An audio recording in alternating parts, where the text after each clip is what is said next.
been distracted, just letting go of that distraction and gently bringing the attention back to the breath, picking up from where you left off.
Realizing when the mind has wandered, letting go of that distraction, and allowing the mind to come back to the breath.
So, maintaining that gentle focus on the movement of the breath, and just resting the mind on that rising and falling sensation.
Now, just letting go of that focus on the breath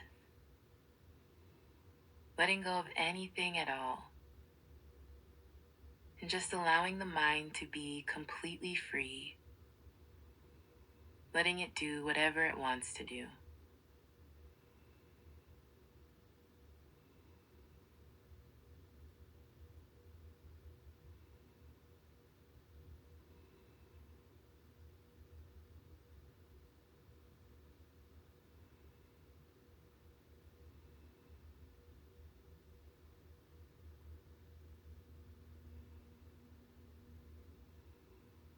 And then gently bringing the focus back to the body now,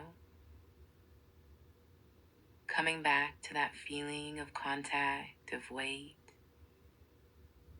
the body pressing down into the surface beneath you. Noticing the hands and arms, the legs and feet. Beginning to notice the sounds around you in the space. And whenever you're ready, slowly and gently opening your eyes.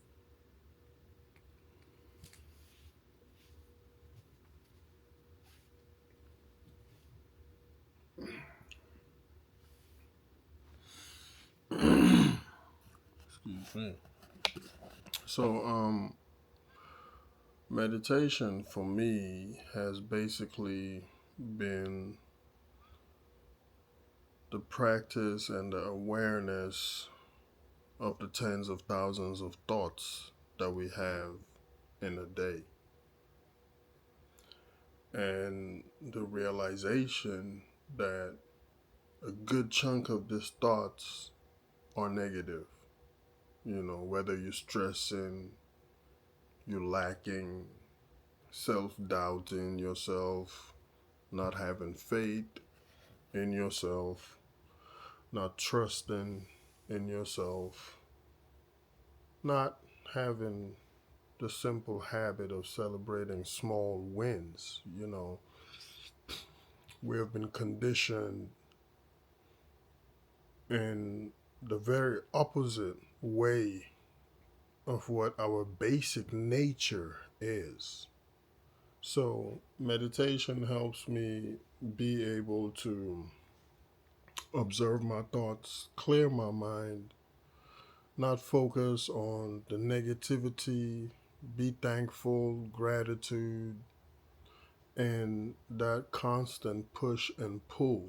Because I'm not saying that when I sit down to meditate, I'm just focused on the breathing and my body, how it feels. Yeah, there's still a lot of thoughts. Thoughts just come out of nowhere, something that you were not even thinking about. But because the ego feels threatened by you just wanting to sit still and clear your mind, it feels threatened. So it's gonna, the mind, the ego, the mind is gonna keep on trying to distract you. And that is the reality in our daily lives. We always have someone or something that is distracting you. Thereby, thereby we can focus on what is truly important. So that's the training, right? Like you're sitting down to meditate and a thought comes up. I acknowledge the thought, but then come back. I acknowledge the thought, but then come back to my breathing. So that constant push and pull, getting comfortable with that because that is life. You know, you're always going to be out there. You're going to be trying to do, you're going to be doing something, and then something comes up. And for the most of us, or at least for myself, let me speak for myself, we get distracted. Next thing you know, you're gone hours deep in it. So now I just don't do that. It's all part of, learning the process and the daily mindfulness, how you apply that in your daily life, right? I'm present in my mind. I do my best to be present, not to be like absent minded and just getting into routines out there and doing things and forgetting. So, like for instance, somebody fueling their car and forget to either put the hose back on the pump or close their gas cap. So that's why now they have to have cars that don't have no gas cap, right? Because they are aware and they're using it to their advantage, not your advantage. They're using it to their advantage as a convenience. So, you should be spending money on this. But what about you just train your focus and your attention? And that is the major part for me for my meditation practice. And up next is my daily journaling that I do. I use the Grow Journal from Baron Fig and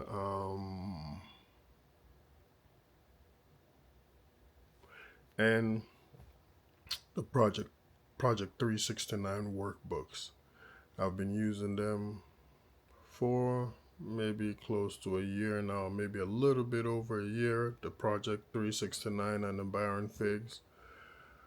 Before that, I would just download journals on my Remarkable writing tablet and just, go with those.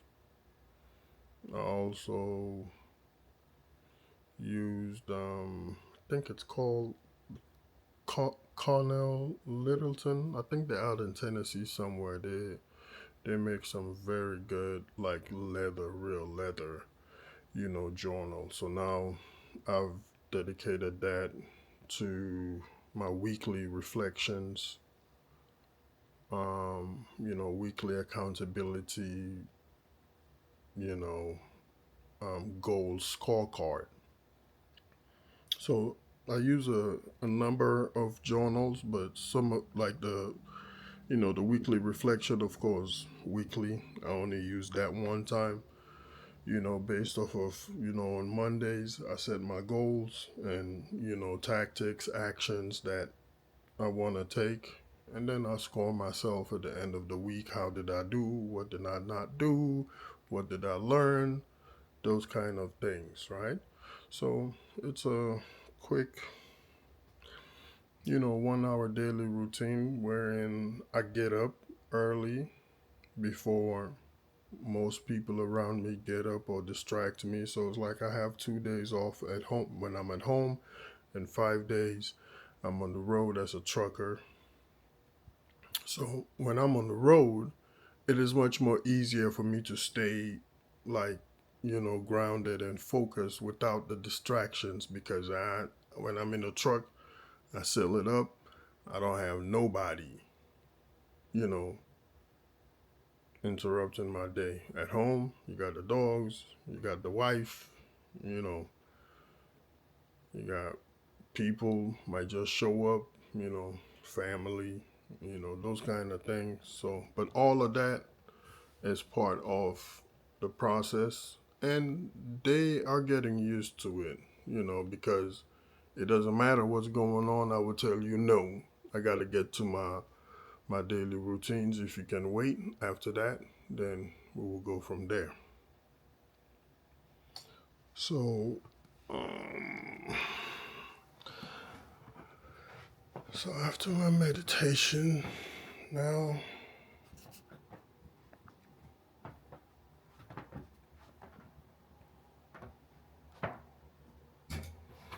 then I come to my, official, space in the morning.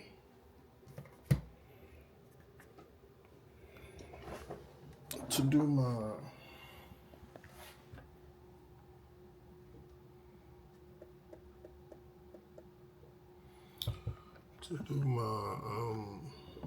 my journaling, quick journal entry.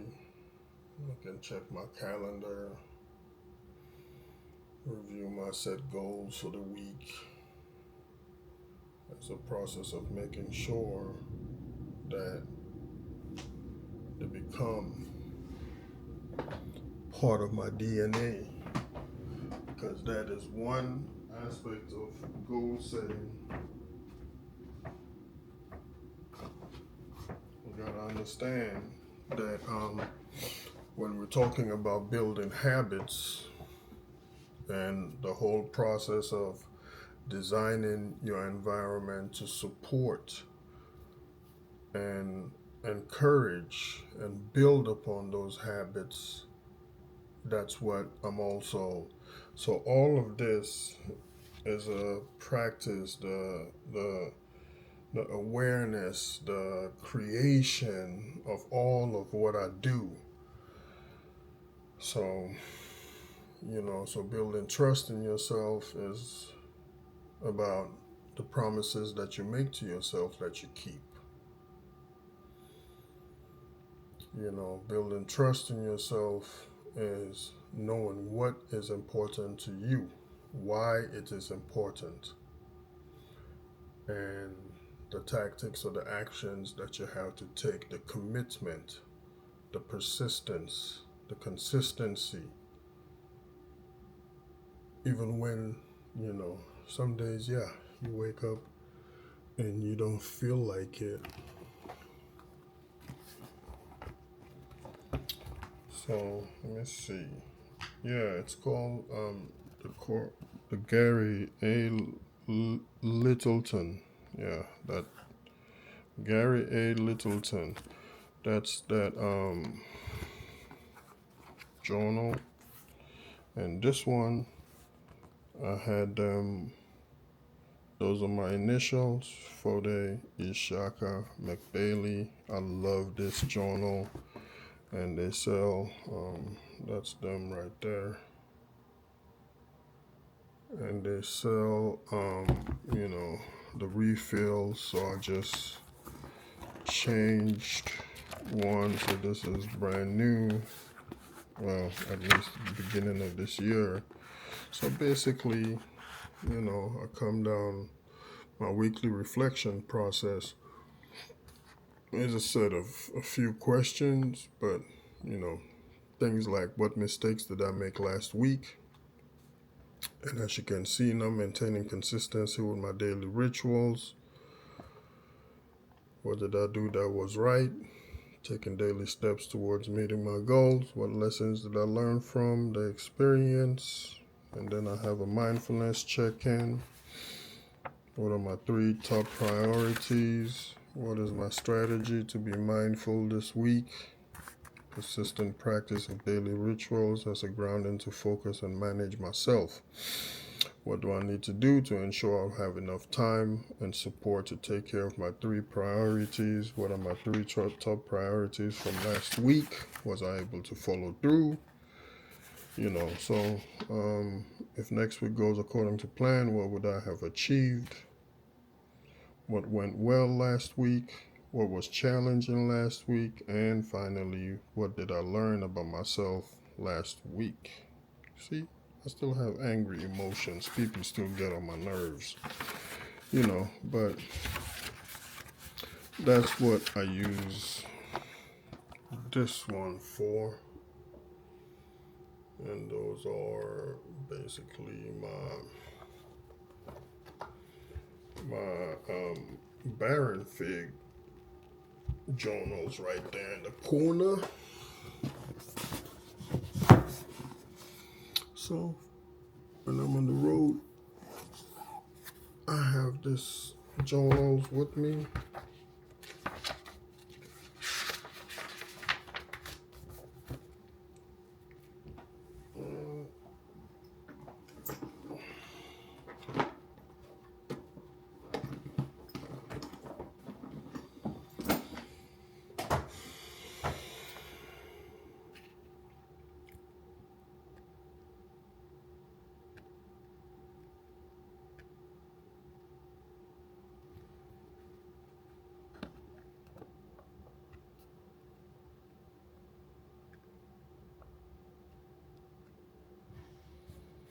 So when I'm on the road, I have those journals with me and fill them up on a daily basis.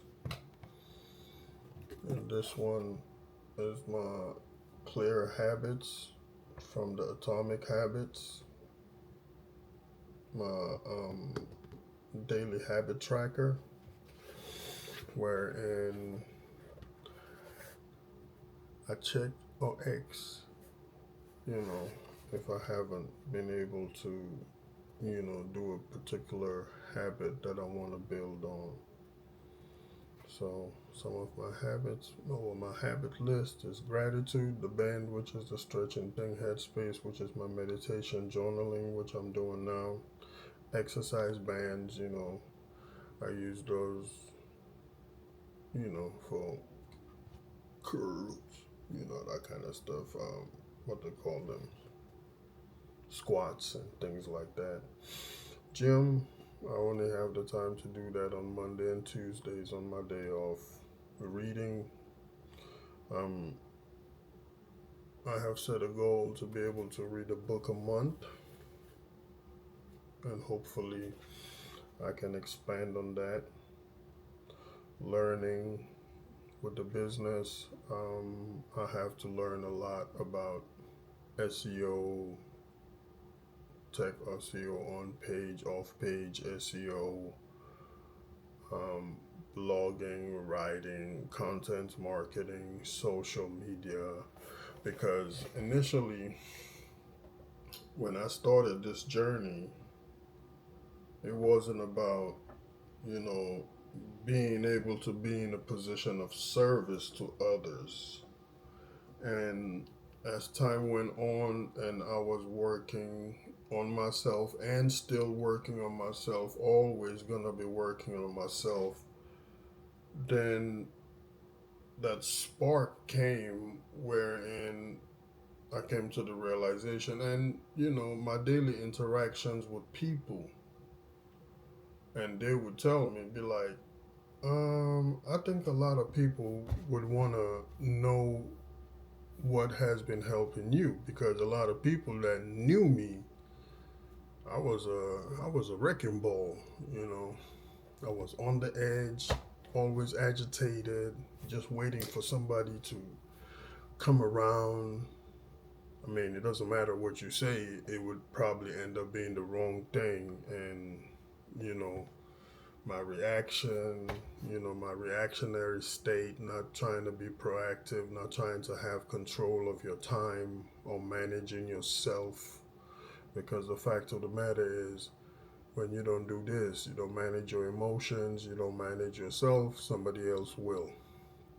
Right? So whether it's your job or whether it's, a family member, a friend, an acquaintance, somebody will do it for you because you don't have no set priorities or you don't know what's important to you. So that's where this whole thing, I guess, germinated from. So now, yeah, my learning, I'm doing a lot with that.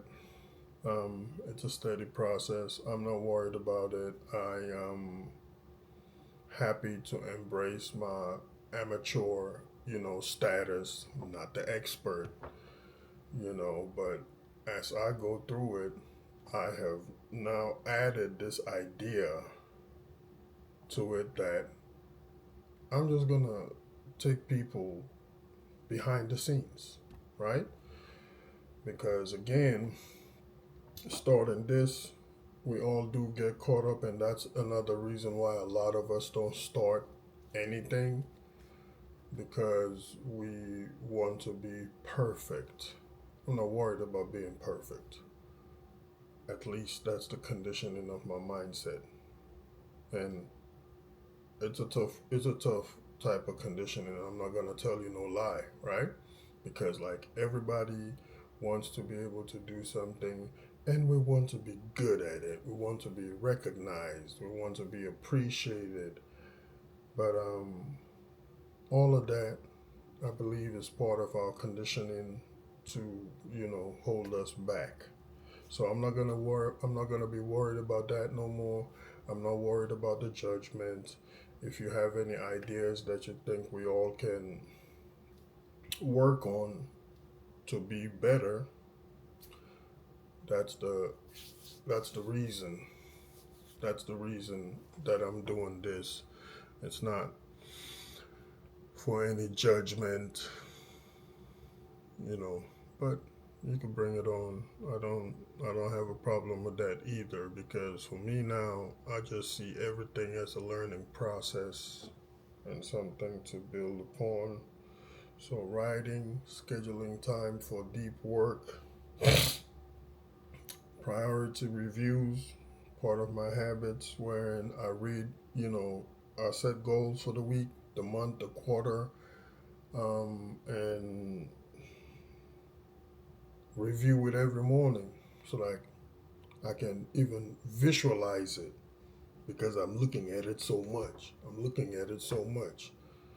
I can, visualization is also part of my, habit practice, trying to visualize what I desire, the kind of life that I want for me, myself, and my loved ones, my friends, my family, my co-workers, because all of this is tied into my life as a whole, to include work, you know.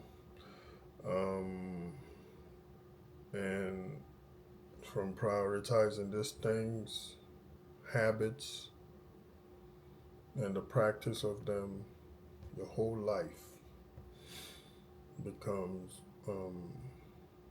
easier, and things happen because you believe in yourself, you believe in opportunities, you believe in possibilities, you're doing your utmost best to release that lacking, stressful, worrisome, mindset. Let it go.